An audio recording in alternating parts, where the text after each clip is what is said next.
ಎಲ್ರಿಗೂ ನಮಸ್ತೆ. Welcome back to our channel it's content canvas. ಈ ವಿಡಿಯೋ ಆಲ್ರೆಡಿ ಎಲ್ಲರೂ ತಮ್ಮನೇಲಲ್ಲಿ ನೋಡಿರ್ತೀರಾ. ವರಮಹಾಲಕ್ಷ್ಮಿ ಹಬ್ಬ ಹತ್ರ ಬರ್ತಾ ಇದೆ. ಶ್ರಾವಣ ಮಾಸದಲ್ಲಿ ನಾವು ಮಾಡುವಂಥ ವ್ರತ ಇದು. ಎಷ್ಟೋ ಜನಕ್ಕೆ ಕನ್ಫ್ಯೂಷನ್ಸ್ ಇರುತ್ತಲ್ವಾ, ಯಾವ ರೀತಿ ಮಾಡೋದು. ಅದರಲ್ಲೂ ಯಾರಾದರೂ ಫಸ್ಟ್ ಟೈಮ್ ಈ ವರ್ಷದಿಂದ ಹಬ್ಬ ಮಾಡ್ತಿದ್ರೆ ಯಾವ ರೀತಿ ಮೊದಲಿಂದ ಹಬ್ಬನ ಮಾಡ್ಕೊಂಡು ಹೋಗೋದು ಅಥವಾ ಏನೇನೆಲ್ಲ ನಾವು ರೆಡಿ ಮಾಡ್ಕೋಬೇಕು ಅಂತ ತುಂಬ ಕನ್ಫ್ಯೂಷನ್ಸ್ ಇರುತ್ತೆ. ಸೊ ಈ ವಿಡಿಯೋ ನಿಮಗಾಗಿ ಯಾವುದು ಡೌಟ್ಸ್ ಏನೇ ಇದ್ರೂ ಈ ವಿಡಿಯೋ ಕಂಪ್ಲೀಟ್ ಆಗಿ ನೋಡಿ, ನಿಮ್ದೆಲ್ಲ ಡೌಟ್ಸು ಕ್ಲಿಯರ್ ಆಗುತ್ತೆ ಅಂತ ಹೇಳ್ತಾ ಹಬ್ಬನ ಯಾಕೆ ಮಾಡ್ತಾರೆ, ಹೇಗೆ ಮಾಡ್ತಾರೆ ಅದೆಲ್ಲದನ್ನು ನೋಡ್ತಾ ಹೋಗೋಣ ಬನ್ನಿ. ಹಿಂದೆ ಕೈಲಾಸದಲ್ಲಿ ಪಾರ್ವತಿ ಮತ್ತೆ ಶಿವ ಇಬ್ರು ಕೂತ್ಕೊಂಡಿದ್ದಾಗ ಪಾರ್ವತಿ ದೇವಿ ಶಿವನನ್ನ ಕೇಳ್ತಾರಂತೆ, ವ್ರತದಲ್ಲೇ ಅತಿ ಶ್ರೇಷ್ಠವಾದಂಥ ವ್ರತ ಯಾವ್ದಾದ್ರು ಇದ್ರೆ ತಿಳಿಸ್ಕೊಡಿ ಸ್ವಾಮಿ ಅಂತ. ಆಗ ಶಿವ ಹೇಳ್ತಾರಂತೆ, ಒಂದಾನೊಂದು ಕಾಲದಲ್ಲಿ ಚಾರುಮತಿ ಅಂತ ಒಬ್ರು ಬ್ರಾಹ್ಮಣಿ ಇದ್ರು. ಅವರು ತುಂಬಾ ಅಂದ್ರೆ ತುಂಬಾ ಅರ್ಥಜ್ಞಾನಿ ಆಗಿದ್ರು, ಹಾಗೇನೆ ಪತಿವ್ರತೆ ಕೂಡ ಆಗಿದ್ರು. ಅವರಿಗೆ ಕನಸಿನಲ್ಲಿ ಲಕ್ಷ್ಮೀ ದೇವಿ ಬಂದು ನನ್ನನ್ನ ವ್ರತವನ್ನ ಮಾಡು, ಯಾವಾಗ ಮಾಡಬೇಕು ಅಂತ ಅಂದ್ರೆ ಶ್ರಾವಣ ಮಾಸದಲ್ಲಿ ಹುಣ್ಣಿಮೆ ಬರುವ ಮೊದಲ ಶುಕ್ರವಾರದಲ್ಲಿ ವ್ರತವನ್ನ ಮಾಡಿದ್ರೆ ನಾನು ನಿನ್ಗೆ ಅಷ್ಟೈಶ್ವರ್ಯಗಳನ್ನ ಸಿದ್ಧಿ ಮಾಡ್ತೀನಿ ಅಂತ ಹೇಳಿದ್ರು. ಹಾಗಾಗಿ ಚಾರುಮತಿ ದೇವಿ ಶ್ರಾವಣ ಮಾಸದಲ್ಲಿ ಶುಕ್ಲ ಪಕ್ಷದಲ್ಲಿ ಬರುವಂತ ಶುಕ್ರವಾರದ ದಿನ ಬೆಳಗಿನ ಜಾವದಲ್ಲಿ ಲಕ್ಷ್ಮೀ ದೇವಿಯನ್ನ ಪ್ರತಿಷ್ಠಾಪನೆ ಮಾಡಿ ವರಮಹಾಲಕ್ಷ್ಮಿ ವ್ರತನ ಮಾಡ್ತಾರಂತೆ. ಇದನ್ನ ಮಾಡುವಾಗ 12 ತರದ ಭಕ್ಷ್ಯಗಳನ್ನ ಮಾಡಿ ಅದನ್ನ ಬ್ರಾಹ್ಮಣರಿಗೆ ದಾನವಾಗಿ ನೀಡ್ತಾರಂತೆ. ಸೊ ಇದನ್ನ ಮಾಡಿದ್ಮೇಲೆ ಲಕ್ಷ್ಮೀ ದೇವಿ ಚಾರುಮತಿಗೆ ಎಲ್ಲಾ ತರ ಅಷ್ಟೈಶ್ವರ್ಯಗಳನ್ನ ಕೊಟ್ಟು ಅವ್ರಿಗೆ ಆಶೀರ್ವಾದ ಮಾಡ್ತಾರಂತೆ. ಹಾಗಾಗಿ ಅವತ್ತಿನ ದಿನದಿಂದ ಎಲ್ಲ ವ್ರತದಲ್ಲಿ ಅತಿ ಶ್ರೇಷ್ಠವಾದಂಥ ವ್ರತ ವರಮಹಾಲಕ್ಷ್ಮಿ ವ್ರತ ಅಂತ ಅಂದ್ಬಿಟ್ಟು ಪ್ರಸಿದ್ಧಿ ಆಯ್ತಂತೆ. ಇದು ಕತೆ. ಆದ್ರೆ ಇವಾಗ ನಾವು ಯಾವ ರೀತಿ ವರಮಹಾಲಕ್ಷ್ಮಿ ವ್ರತನ ನಾವು ಮನೆಯಲ್ಲಿ ಮಾಡಬೇಕು ಅಂತ ಹೇಳ್ತೀನಿ. ಯಾಕಂತ ಅಂದ್ರೆ ಬ್ರಾಹ್ಮಣರಾದ್ರೆ ಅವ್ರಿಗೆ ಮಂತ್ರಗಳನ್ನ ಪಠಿಸಿ ಗೊತ್ತಿರುತ್ತೆ, ಯಾವ ರೀತಿ ನಾವು ಲಕ್ಷ್ಮೀ ದೇವಿಗೆ ಒಂದು ಪ್ರಾಣ ಪ್ರತಿಷ್ಠಾಪನೆ ಮಾಡಬೇಕು ಅನ್ನೋದು ಸಹ ಗೊತ್ತಿರುತ್ತೆ. ಈಗ ನಮ್ಮಂಥವ್ರು ಯಾವುದನ್ನು ಮಂತ್ರಗಳು ಗೊತ್ತಿಲ್ಲದೆ ನಾವು ಯಾವ ರೀತಿ ಲಕ್ಷ್ಮೀ ದೇವಿನ ಪ್ರತಿಷ್ಠಾಪನೆ ಮಾಡಿ ಹಬ್ಬನ ಮಾಡ್ಕೊಂಡು ಹೋಗ್ಬೇಕು ಅಂತ ನಾನೀಗ ತಿಳಿಸ್ತೀನಿ. ಮೊದಲಿಗೆ ನಾವು ಲಕ್ಷ್ಮೀ ದೇವಿನ ಪ್ರತಿಷ್ಠಾಪನೆ ಮಾಡಬೇಕು, ಹಾಗೇನೆ ಸಂಕಲ್ಪ ಕೂಡ ಮಾಡ್ಕೋಬೇಕು. ಲಕ್ಷ್ಮಿನ ಪ್ರತಿಷ್ಠಾಪನೆ ಇವಾಗ ಅಲಂಕಾರ ಮಾಡಬೇಕು ಅಂತ ಎಷ್ಟೋ ಜನ ಕಬ್ಬಣ ಸ್ಟ್ಯಾಂಡ್ ಮೇಲೆಲ್ಲ ಬಿಂದಿಗೆನ ಇಟ್ಟು ಅದಕ್ಕೆ ದೇವರಿಗೆ ಸೀರೆನ ಉಡಿಸ್ತಾರೆ. ಆ ರೀತಿ ದಯವಿಟ್ಟು ಮಾಡಕ್ ಹೋಗ್ಬೇಡಿ. ನಿಮ್ಗೆ ಈ ರೀತಿ ಮಣೆಯಲ್ಲಿ ಮಾಡಿರುವಂತ ಮಣೆಗಳು ಸಿಗುತ್ತೆ. ಇದನ್ನ ನೀವು ಬೇಕಿದ್ರೆ 2 ಸ್ಟೆಪ್ ಮಾಡಿ ಇದನ್ನ ಹೈಟ್ ಮಾಡಿ ನೀವು ಆ ಲಕ್ಷ್ಮಿ ಕಳಸನ ನೀವು ಈಗ ಕಳಸ ಯಾವ ತಗೋಬೇಕು ಅಂತ ಇದ್ರೆ ಬೆಳ್ಳಿ ಕಳಸ ಆಗಿರ್ಬೋದು, ತಾಮ್ರದ ಆಗಿರ್ಬೋದು ಅಥವಾ ಕಂಚಿನ ಕಳಸ ಆಗಿರ್ಬೋದು, ಅದನ್ನ ಇಟ್ಟು ಅದಕ್ಕೆ ನೀವು ಸೀರೆನ ಉಡಿಸಿ ಪೂಜೆನ ಮಾಡ್ಬೋದು. ಮೊದಲಿಗೆ ಈ ಮಣೆ ಮೇಲೆ ನಾವು ಅಷ್ಟದಳ ರಂಗೋಲಿನ ಹಾಕ್ಬೇಕಾಗುತ್ತೆ. ಯಾಕೆ ಅಂತ ಅಂದ್ರೆ ನಿಮ್ಗೆಲ್ಲ ಗೊತ್ತು, ಲಕ್ಷ್ಮೀ ದೇವಿ ಆಸೀನ ಆಗಿರುವಂಥದ್ದು ಕಮಲ ಹೂವಿನ ಮೇಲೆ.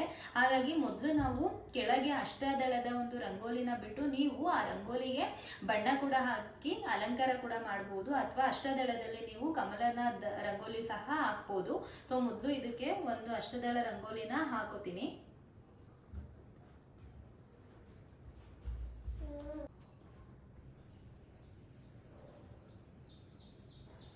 ನೀವು ಈ ಅಷ್ಟದಳ ರಂಗೋಲಿನ ಅಕ್ಕಿ ಹಿಟ್ಟಲ್ಲಾದ್ರೂ ಬಿಡಿಸ್ಬೋದು ಅಥವಾ ರಂಗೋಲಿಯಲ್ಲಾದ್ರೂ ಬಿಡಿಸ್ಬೋದು.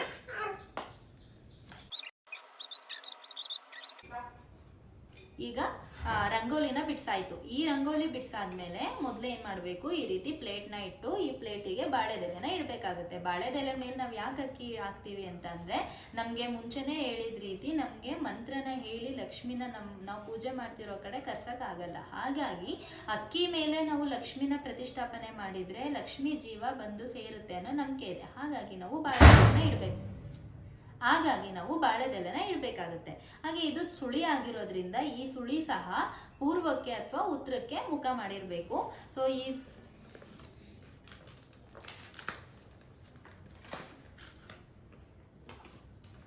ಈಗ ನಿಮ್ಮ ಪ್ಲೇಟಿಗೆ ಎಷ್ಟು ಆಗುತ್ತೆ ಅಷ್ಟು ನೀಟಾಗಿ ಬಾಳೆದೆಲೆನ ಕಟ್ ಮಾಡಿಕೊಂಡು ಬಾಳೆದೆಲೆನ ಪ್ಲೇಟ್ ಮೇಲೆ ಇಟ್ಟು ಆಮೇಲೆ ಅಕ್ಕಿನ ಹಾಕ್ಬೇಕಾಗುತ್ತೆ.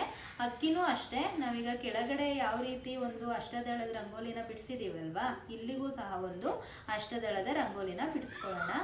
ಈ ರಂಗೋಲಿನ ಬಿಡಿಸ್ಕೊಂಡು ಅನಂತರ ಇದ್ರ ಮೇಲೆ ನಾವು ಕಳಸನ ಇಡಬೇಕಾಗುತ್ತೆ.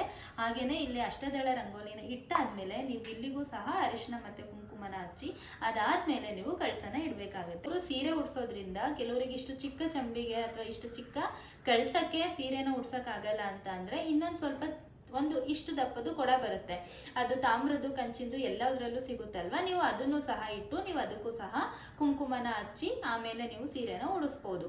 ಈಗ ನೀವು ಈ ರೀತಿ ಏನಾದರೂ ಅಷ್ಟಲಕ್ಷ್ಮಿ ಕಳಸ ಏನಾದರೂ ತಗೊಂಡಿದ್ರೆ ಪ್ರತಿ ಲಕ್ಷ್ಮಿಗೂ ನೀವು ಕುಂಕುಮನ ಹಚ್ಕೊಂಡು ಬನ್ನಿ. ಈ ರೀತಿ ಎಷ್ಟು ಲಕ್ಷ್ಮಿ ಇದೆ ಎಲ್ಲದಕ್ಕೂ ಅರಿಶಿನ ಹಚ್ಚಿ ಕುಂಕುಮ ಹಚ್ಚಿ ಅದಾದ್ಮೇಲೆ ನೀವು ಇಲ್ಲಿಗೆ ಇಡಿ. ಮತ್ತೆ ಈಗ ಇದ್ರೊಳಗಡೆ ಏನಾಗಬೇಕು ಅಂದ್ರೆ ಎಷ್ಟೋ ಜನ ಏನು ತಾವರೆ ಬೀಜ ಹಾಕ್ತಾರೆ, ಕವಡೆ ಹಾಕ್ತಾರೆ, ಚಕ್ರಗಳು ಹಾಕ್ತಾರೆ. ಅದು ಯಾವುದನ್ನು ಹಾಕ್ಬೇಕಾಗಿಲ್ಲ. ನೀವು ಇದಕ್ಕೆ ನೀರನ್ನ ಹಾಕಿ ಯಾವುದಾದ್ರೂ ಈ ರೀತಿ ಡ್ರೈ ಫ್ರೂಟ್ಸ್ನ ಹಾಕಿದ್ರೆ ಸಾಕು. ನೀವು ಕಲ್ಸಕ್ರೆ ಒಂದನ್ನ ಹಾಕೋದನ್ನ ಅವಾಯ್ಡ್ ಮಾಡಿ ಯಾವುದಾದ್ರೂ ಹಾಕ್ಬೋದು. ಅದನ್ನ ಇದಕ್ಕೆ ಹಾಕಿ ಅದಾದ್ಮೇಲೆ ನೀವು ಈ ರೀತಿ 9 ಇಲ್ಲ 11 ಮಾವಿನ ಎಲೆ ಅಥವಾ 11 ವೀಳ್ಯದೆಲೆ ಇದನ್ನ ಇಟ್ಬಿಟ್ಟು ಆಮೇಲೆ ನೀವು ತೆಂಗಿನಕಾಯಿನ ಇಟ್ಟು ಆ ತೆಂಗಿನಕಾಯಿಗೆ ನೀವು ಲಕ್ಷ್ಮೀ ಮುಖವಾಡ ನಿಮ್ಮ ಹತ್ರ ಏನಿರುತ್ತೆ ಅದನ್ನ ಕಟ್ಬೋದು. ಹಾಗೇನೆ ಈಗ ತೆಂಗಿನಕಾಯಿಯಲ್ಲೂ ಅಷ್ಟೇ ಈ ರೀತಿ ಏನು ಇರುತ್ತಲ್ವಾ, ಈ ರೀತಿ ನೀಟಾಗಿ ಕ್ಲೀನ್ ಮಾಡಿಕೊಂಡು ಆ ತೆಂಗಿನಕಾಯಿನ ನೀವು ಇಲ್ಲಿ ಇಡಬೇಕಾಗತ್ತೆ.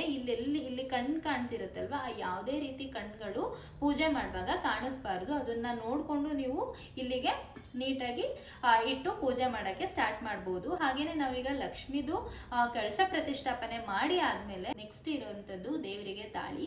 ಕೆಲವರು ಆರ್ಟಿಫಿಷಿಯಲ್ ತಾಳಿನ ಹಾಕ್ತಾರೆ, ದಯವಿಟ್ಟು ಅದನ್ನ ಅವಾಯ್ಡ್ ಮಾಡಿ. ಯಾಕಂದ್ರೆ ಲಕ್ಷ್ಮಿಗೆ ತುಂಬಾ ಪ್ರಿಯ ಆಗಿರುವಂಥದ್ದು ಚಿನ್ನ. ನಮ್ಮ ಕೈಲಿ ಚಿನ್ನದ ತಾಳಿ ಹಾಕಕ್ಕಾಗಿಲ್ಲ ಅಂತ ಅಂದ್ರೆ ಅರಿಶಿನದ ಕೊಂಬಿರುತ್ತೆ, ಈ ರೀತಿ ಅರಿಶಿನದ ಕೊಂಬಲ್ಲಿ ನಿಮ್ಗೆ ಕೌಲು ಹೊಡೆದಿರ್ಬೇಕು. ಈ ರೀತಿ ಕೌಲು ಹೊಡೆದಿರೋ ಅಂತ ಅರಿಶಿನದ ಕೊಂಬನ್ನ ಆದಷ್ಟು ಮನೆಗೆ ತಗೋಬರಕ್ ಟ್ರೈ ಮಾಡಿ. ಹಾಗೇನೆ ಹಬ್ಬಕ್ಕೋಸ್ಕರ ಮನೇಲಿ ಇಲ್ಲ ಹಬ್ಬಕ್ಕೆ ತರ್ತಿದೀವಿ ಅಂತ ಅಂದ್ರೆ ಒಂದು ಅರಿಶಿನದ ಕೊಂಬನ ಮನೇಲಿ ಯಾವತ್ತೂ ತರಬಾರ್ದಂತೆ, 2, 3 ಈ ರೀತಿ ಮನೆಗೆ ಅರಿಶಿನದ ಕೊಂಬನ ತರಬೇಕು. ಆ ರೀತಿ ತಗೊಂಡ್ ಬಂದು ಇದಕ್ಕೆ ನೀವು ಹಸಿ ದಾರನ ಹಾಕಿ ದೇವರಿಗೆ ಕಟ್ಬೋದು. ಇದನ್ನ ನೀವು ಜೋಪಾನವಾಗಿ ಕೂಡ ಎತ್ತಿಟ್ಬೋದು. ಇಲ್ಲ ಮನೆಯಲ್ಲಿ ನೀಟಾಗಿ ಎತ್ತಿಟ್ಟಕ್ಕಾಗಿಲ್ಲ ಅಂತ ಅಂದ್ರೆ ಕಳಸನ ವಿಸರ್ಜನೆ ಮಾಡುವಾಗ ನಾವು ಯಾವ ರೀತಿ ಗಿಡಕ್ಕೆ ನೀರ್ನ ಹಾಕ್ತಿವಲ್ವ, ಯಾರು ತುಳಿದೇ ಇರುವಂತ ಜಾಗಕ್ಕೆ ಅಲ್ಲಿಗೆ ನೀವು ಈ ತಾಳಿ ಕೂಡ ವಿಸರ್ಜನೆನ ಮಾಡ್ಬೋದು.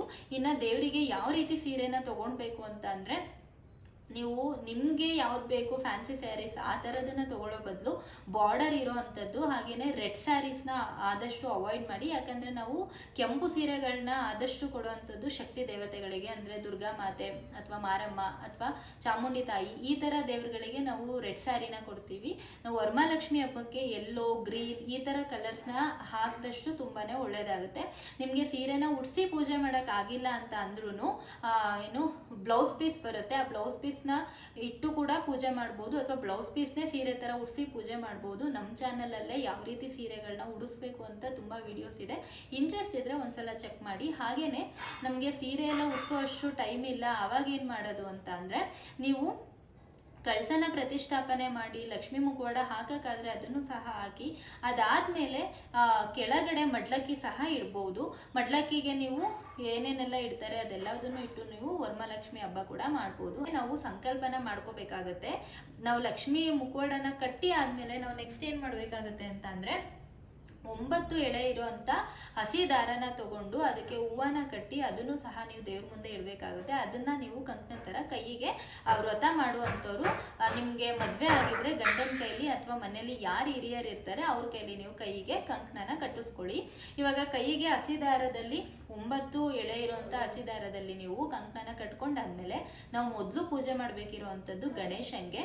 ನಾವು ಗಣೇಶನ್ಗೆ ಮೊದಲು ಪೂಜೆನ ಮಾಡಿ ಅಂತ ಅಂದ್ರೆ ನಿಮ್ಗೆ ಯಾವುದೇ ಮಂತ್ರ ಹೇಳಕ್ಕಾಗಿಲ್ಲ ಅಂತ ಅಂದ್ರೂ, ಇಲ್ಲ ನಿಮ್ಮ ಹತ್ರ ಬೆಳ್ಳಿದು ಗಣೇಶ ಇಲ್ಲ ಅಂದ್ರೂ ಅರಿಶಿನದಲ್ಲಿ ಗಣೇಶನ್ನ ಮಾಡಿ ಅದಕ್ಕೆ ಗರ್ಕೆನ ಹಾಕ್ಬಿಟ್ಟು ಓಂ ಗಣೇಶಾಯ ನಮಃ ಅಥವಾ ಓಂ ಗಂ ಗಣಪತಾಯ ನಮಃ ಅಂತ ಹೇಳಿದ್ರು ಸಾಕಾಗುತ್ತೆ. ನೀವು ಮನಸ್ಸಲ್ಲೇ ಅದನ್ನ ಗಣೇಶನ ಮೊದಲು ಆಹ್ವಾನ ಮಾಡ್ಕೊಂಡು ಅದಾದ್ಮೇಲೆ ದೇವ್ರ ಮುಂದೆ ಕೂತ್ಕೊಂಡು ನೀವು ಯಾತಕ್ಕೋಸ್ಕರ ವರಮಹಾಲಕ್ಷ್ಮಿ ವ್ರತನ ಮಾಡ್ತಿದ್ದೀರಾ ಅಂತ ಮೊದಲು ನೀವು ದೇವ್ರಿಗೆ ಹೇಳ್ಬೇಕಾಗುತ್ತೆ. ಹಾಗಾಗಿ ಪೂಜೆನ ಸ್ಟಾರ್ಟ್ ಮಾಡೋಕ್ಕೂ ಮುಂಚೆ ನಿಮ್ಮ ಈ ಏನು ದೇವ್ರ ಮುಂದೆ ಕೂತ್ಕೊಂಡು ನಿಮ್ಮ ಎಡಗೈಯಲ್ಲಿ ಅಕ್ಕಿನ ಇಟ್ಕೊಂಡು ಅದನ್ನ ಎಡದೊಡೆ ಮೇಲೆ ಇಟ್ಕೊಂಡು ಅದ್ರ ಮೇಲೆ ಬಲಗೈನ ಮುಚ್ಕೊಂಡು ನೀವು ಯಾವತ್ತಕ್ಕೋಸ್ಕರ ನೀವು ವ್ರತನ ಮಾಡ್ತಿದ್ದೀರಾ ಅಂತ ದೇವ್ರ ಮುಂದೆ ಹೇಳ್ಕೊಂಡು ಅದಾದ್ಮೇಲೆ ಪೂಜೆನ ಮಾಡಕ್ ಸ್ಟಾರ್ಟ್ ಮಾಡ್ಬೇಕಾಗತ್ತೆ. ಈ ಸಂಕಲ್ಪ ಮಾಡೋದನ್ನ ಯಾವುದೇ ಕಾರಣಕ್ಕೂ ಮಿಸ್ ಮಾಡಬೇಡಿ.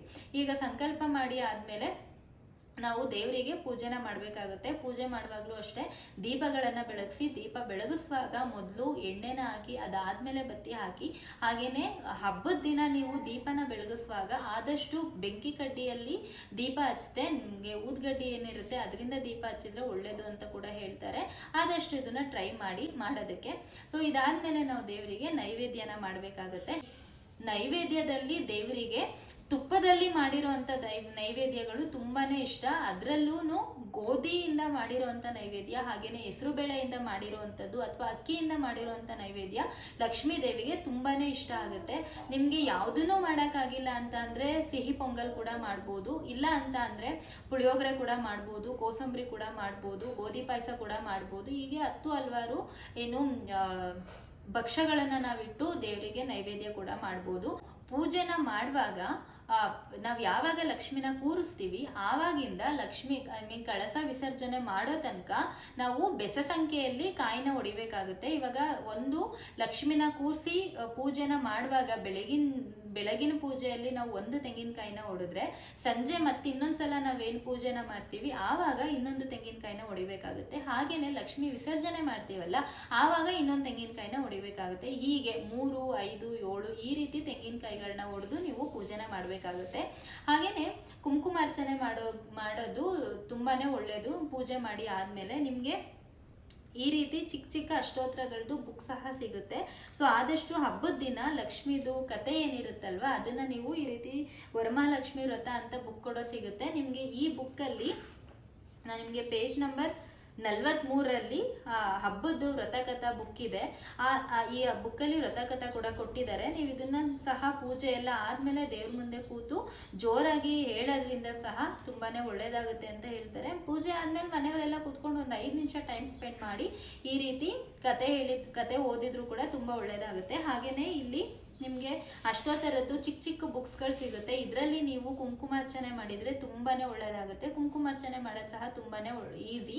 ನೀವು ಎಲ್ಲ ಪೂಜೆನೂ ಆದಮೇಲೆ ಒಂದು ವಿಳಿಯದೆಲೆನ ಇಟ್ಕೊಂಡು ದೇವ್ರ ಮುಂದೆ ಕೂತ್ಕೊಂಡು ಈ ಬೆರಳಲ್ಲಿ ನೀನು ಇಲ್ಲಿ ಯಾವುದು ಗಣೇಶಂದು ಅಷ್ಟೊತ್ತರ ಆಗಿರ್ಬೋದು, ಲಕ್ಷ್ಮೀದ ಅಷ್ಟೊತ್ತರ ಆಗಿರ್ಬೋದು ಅದನ್ನು ಹೇಳ್ಕೊಂಡು ಒಂದು ಸಲ ಸ್ತೋತ್ರಕ್ಕೆ 1 ಸಲ ಕುಂಕುಮನ ಅದ್ರ ಮೇಲೆ ಹಾಕಿ ನೀವು ಅದನ್ನು ದಿನ ಕೂಡ ನೀವು ಹಣೆಗಿಟ್ಟು ನೀವು ಪೂಜೆನ ಮಾಡ್ಕೋಬಹುದು. ಹಾಗೇನೆ ಹಣ್ಣು ವಿಷಯಕ್ಕೆ ಬಂದರೆ ನೀವು 5 ಥರದ ಹಣ್ಣು ಇರ್ತಿದ್ರೆ ಅದರಲ್ಲಿ ದಾಳಿಂಬೆ, ದ್ರಾಕ್ಷಿ ಈ ರೀತಿ ಹುಳಿ ಇರುವಂಥ ಹಣ್ಣುಗಳನ್ನ ಇಡಿ. ಸೊ ಲಕ್ಷ್ಮೀ ದೇವಿಗೆ ಹುಳಿ ಇರುವಂಥ ಹಣ್ಣುಗಳು ತುಂಬಾನೇ ಇಷ್ಟ. ಅದರಲ್ಲೂ ಅನಾನಸ್, ದ್ರಾಕ್ಷಿ, ದಾಳಿಂಬೆ ಈ ಥರದ ಹಣ್ಣುಗಳು ಲಕ್ಷ್ಮೀ ದೇವಿಗೆ ತುಂಬಾ ಇಷ್ಟ ಆಗುತ್ತೆ. ಈಗ ಬೆಳಿಗ್ಗೆ ಪೂಜೆ ಎಲ್ಲ ಆಗುತ್ತೆ, ನೈವೇದ್ಯ ಎಲ್ಲ ಮಾಡ್ತೀವಿ. ಆದಷ್ಟು 10:30 ಒಳಗಡೆ ಪೂಜೆ ಕೂಡ ಮಾಡೋದಕ್ಕೆ ಟ್ರೈ ಮಾಡಿ. ಆಗಿಲ್ಲ ಅಂದರೆ 10:30 ಇಂದ 12 ಗಂಟೆ ತನಕ ಪೂಜೆ ಮಾಡಿದೆ, 12 ಗಂಟೆ ಮೇಲೆ ಪೂಜೆನ ಮಾಡಿ. ಅದಾದಮೇಲೆ ಸಂಜೆ ನಾವು ಇನ್ನೊಂದ್ಸಲ ಪೂಜೆ ಮಾಡಬೇಕಾಗುತ್ತೆ. ಮನೆಗೆ ಎಲ್ಲರೂ ಬರ್ತಾರೆ, ನಾವು ಅವರಿಗೆ ಕುಂಕುಮನ ಕೊಡ್ತೀವಿ. ಅದಕ್ಕೂ ಮುಂಚೆ ನಾವು ಮೊದಲು ಇನ್ನೊಂದ್ಸಲ ಮನೆನ ಶುಚಿ ಮಾಡಿಕೊಂಡು ದೇವರಿಗೆ ಇನ್ನೊಂದು ತೆಂಗಿನಕಾಯಿನ ಹೊಡೆದು ದೀಪಗಳನ್ನ ಹಚ್ಚಿ ಇನ್ನೊಂದ್ಸಲ ಆರತಿನ ಮಾಡಿ ಅದಾದಮೇಲೆ ಎಲ್ಲ ಮುತ್ತೈದೆಯವ್ರನ್ನ ಕರೆದು ನಾವು ಅರಿಶಿನ ಕುಂಕುಮನ ಕೊಡ್ತೀವಿ. ಅವರು ಬಂದು ಹೋದ್ಮೇಲೆ ನಾವು ದೇವರಿಗೆ ಒಂದ್ಸಲ ಕೆಂಪಾರತಿನ ಮಾಡಿ ದೃಷ್ಟಿನ ತೆಗಿಬೇಕಾಗುತ್ತೆ. ದೃಷ್ಟಿನ ತೆಗೆದು ನಾವು ಮಾರನೇ ದಿನ ಕಳಸ ವಿಸರ್ಜನೆನ ಮಾಡ್ಬೋದು. ಮಾರನೇ ದಿನನೂ ಅಷ್ಟೇ ವಿಸರ್ಜನೆ ಮಾಡುವಾಗ ಯಾವುದಾದ್ರೂ ಒಂದು ಸಿಹಿ ಪದಾರ್ಥನ ನೈವೇದ್ಯ ಆಗಿ ಮಾಡಿ, ನಿಮಗೆ ತುಂಬಾ ಟೈಮ್ ಇಲ್ಲ ಅಂತ ಅಂದ್ರೆ ಅಟ್ಲೀಸ್ಟ್ ಹಣ್ಣು ತುಪ್ಪನ ಮಾಡಿ ದೇವ್ರ ಮುಂದೆ ಇಟ್ಟು ಪೂಜೆನ ಮಾಡಿ ಅದಾದ್ಮೇಲೆ ನಾವು ಕಳಸ ವಿಸರ್ಜನೆ ಮಾಡಿ ಲಕ್ಷ್ಮೀ ದೇವಿನ ಕಳಿಸ್ಕೊಡ್ಬೋದು. ಈ ರೀತಿ ಮಾಡಿದ್ರೆ ತುಂಬಾನೇ ಒಳ್ಳೇದಾಗುತ್ತೆ. ಮಾಡೋದು ತುಂಬಾ ಕಷ್ಟ ಏನಿಲ್ಲ. ಹಬ್ಬಕ್ಕೂ ಮುಂಚೆ ಮನೆನ ಒಂದ್ಸಲ ನೀಟಾಗಿ ಕ್ಲೀನ್ ಮಾಡ್ಕೊಡಿ, ಯಾಕಂದ್ರೆ ಲಕ್ಷ್ಮೀ ದೇವಿಗೆ ಶುಚಿ ಅನ್ನೋದು ತುಂಬಾನೇ ಇಷ್ಟ ಆಗುತ್ತೆ. ಹಾಗಾಗಿ ಮನೆನ ಕ್ಲೀನ್ ಮಾಡ್ಕೊಂಡು ಹಬ್ಬದ ದಿನ ಒಂದಿನ ನಿದ್ದೆಗೆಡ್ಬೇಕಾಗುತ್ತೆ. ಸೊ ಮಾಡೋ ಅಂಥದ್ದು ತುಂಬಾ ಕಷ್ಟ ಏನಿಲ್ಲ. ಈ ಬುಕ್ ನಿಮ್ಗೆ ಈ ವ್ರತಕಥಾ ಬುಕ್ ಏನಿದೆ ಅಲ್ವಾ ಅದನ್ನ ನೀವು ನೋಡಿದ್ರೆ ಅಲ್ಲಿ ಮಾಡಿರೋಂಥ ಪೂಜೆ ತುಂಬಾನೇ ಈಸಿ ಆಗಿರೋಂಥದ್ದು. ನಮ್ಗೆ ತುಂಬಾ ಆಡಂಬರವಾಗಿ ಮಾಡೋಕ್ಕಾಗಿಲ್ಲ ಅಂದ್ರೂ ನಮ್ಮ ಕೈಲಿ ಎಷ್ಟಾಗುತ್ತೆ ಅಷ್ಟರಲ್ಲಿ ಈಸಿಯಾಗಿ ಯಾವುದೇ ತಪ್ಪಿಲ್ಲದೆ ಪೂಜೆನ ಮಾಡ್ಬೋದು. ನನಗನ್ಸಿರೋದು ಪೂಜೆ ಮಾಡುವಾಗ ನಮ್ಮ ಮನಸ್ಸಲ್ಲಿ ಒಂದು ನಿಷ್ಠೆ ಇದ್ದು ಒಳ್ಳೆ ಮನಸ್ಸಿದ್ರೆ ಆ ದೇವಿ ನಮ್ಗೆ ಏನೇ ತಪ್ಪು ಮಾಡಿದ್ರು ಅದನ್ನು ಕ್ಷಮಿಸ್ತಾಳೆ. ಹಾಗಾಗಿ ಯಾರೂ ಕೂಡ ಯಾವುದೇ ಭಯನ ಪಡ್ಕೋಬೇಡಿ. ಇಷ್ಟಪಟ್ಟು ಪ್ರೀತಿಯಿಂದ ಹಬ್ಬನ ಮಾಡಿ ಎಲ್ರಿಗೂ ಒಳ್ಳೇದಾಗಲಿ ಅಂತ ಹೇಳ್ತಾ ಈ ವಿಡಿಯೋ ಇಷ್ಟ ಆಗಿದೆ ಅಂತ ಅನ್ಕೊಂಡಿದ್ದೀನಿ. ಇಷ್ಟ ಆಗಿದ್ರೆ ದಯವಿಟ್ಟು ನಮ್ಮ ಚಾನಲ್ನ ಸಬ್ಸ್ಕ್ರೈಬ್ ಮಾಡಿ, ಸೋ ದಟ್ ಹಬ್ಬದ ರಿಲೇಟೆಡ್ ಬೇರೆ ಬೇರೆ ವಿಡಿಯೋಸ್ ಬರ್ತಾ ಇರುತ್ತೆ ಅಂತ ಹೇಳ್ತಾ ಥ್ಯಾಂಕ್ ಯು ಸೋ ಮಚ್.